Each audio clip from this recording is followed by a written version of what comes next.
Welcome students. Today we will start with the Z specification language. So Z is a specification language that is used to represent formal methods. So Z specification language. Z is a set of conventions for presenting mathematical text in formal methods. Basically Z is a model based notation. In Z we usually model a system by representing its state, collection of state variables, and some operations that can change its state. Z is not an executable notation. In general, Z specification cannot be compiled into a running program. For years, Z was exclusively a pencil and paper notation. So Z actually includes two notations. The first is the notation of ordinary discrete mathematics that includes sets, relations, functions, logical operators, sequences. So all these terms we have covered in the previous lecture. So the second notation provides structure to the mathematical text. It provides several structuring constructs that are called as paragraphs. The most basic and Z paragraph is called as schema. Moreover, Z is supported by tools. Software tools are also available for writing and displaying the special Z symbols like Z perspective in Eclipse IDE.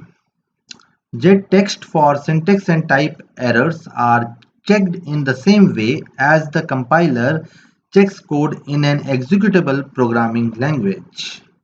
So we will start with what the naming conventions of a set in Z perspective.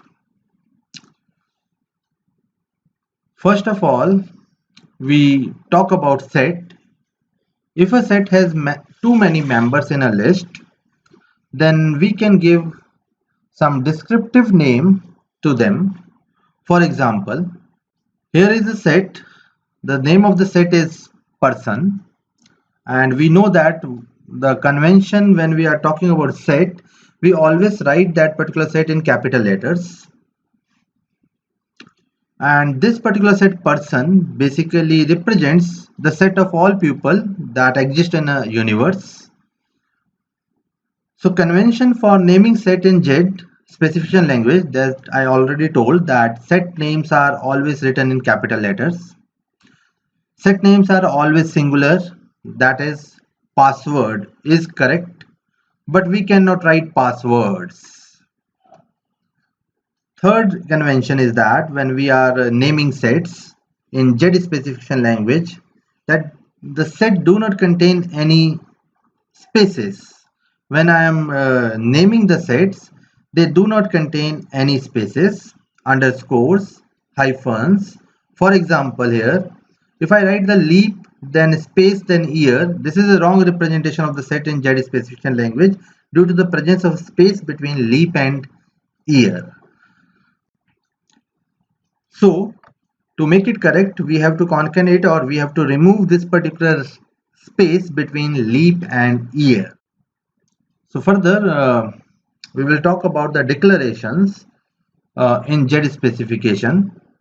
So declaration, how we can declare a variable in Z specification is that first of all we write the name of the variable, then we put a colon after that, and then we write the name of the set.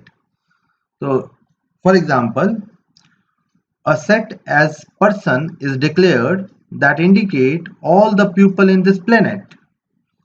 Now a person that belongs to the set person is an example of declaration in Z where a person is a variable of the set person that includes all the people.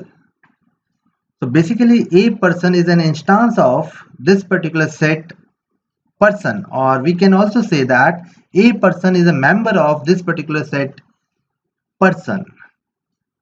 Further, next is consistency. So every Z object is a type of one kind or another. For example, here we have a set that is named as person, that includes all the persons.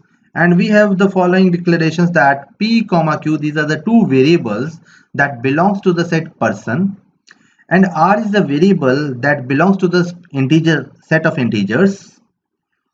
So if I say p equals to q, so this is consistent because both p and q are the variables of type person.